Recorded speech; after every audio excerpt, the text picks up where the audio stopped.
ಬೇಗ ಸಬ್ಸ್ಕ್ರೈಬ್ ಆಗಿ ಲೈಕ್ ಮಾಡೋದು ಮರಿಬೇಡಿ. ಒಂದು ನದಿಯ ಬಳಿ 2 ಮರಗಳಿದ್ದವು. ಆ ಮಾರ್ಗವಾಗಿ ಒಂದು ಸಣ್ಣ ಗುಬ್ಬಚ್ಚಿ ಹಾದು ಹೋಗುತ್ತಿತ್ತು.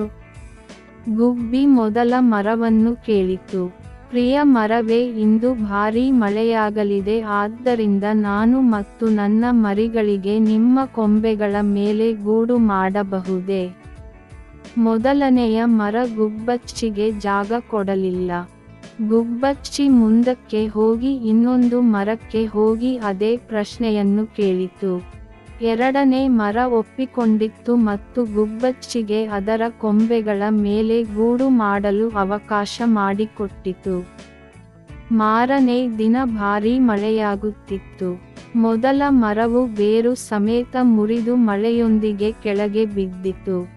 ಇದನ್ನು ನೋಡಿದ ಗುಬ್ಬಚ್ಚಿಯು ಮೊದಲ ಮರಕ್ಕೆ ಹೋಗಿ, ನೀನು ಗೂಡು ಕಟ್ಟಲು ನಿರಾಕರಿಸಿದ್ದೆ ಹಾಗೂ ಅಸಭ್ಯ ವರ್ತನೆಗೆ ನೀನು ಶಿಕ್ಷೆಗೆ ಗುರಿಯಾಗಿದ್ದೀರಿ. ಆದರೆ ಮರವು ನಗುತ್ತಾ ಮೃದುವಾಗಿ ಉತ್ತರಿಸಿತು. ಪ್ರಿಯ ಗುಬ್ಬಚ್ಚಿ, ನನ್ನ ಬೇರುಗಳು ಅಂತಹ ಭಾರೀ ಮಳೆಯಲ್ಲಿ ಎದ್ದು ನಿಲ್ಲಲು ಸಾಧ್ಯವಿಲ್ಲ ಎಂದು ನನಗೆ ಮೊದಲೇ ತಿಳಿದಿತ್ತು. ನೀನು ಮತ್ತು ನಿನ್ನ ಮರಿಗಳ ಜೀವವನ್ನು ಅಪಾಯಕ್ಕೆ ತರಲು ಬಯಸುವುದಿಲ್ಲ.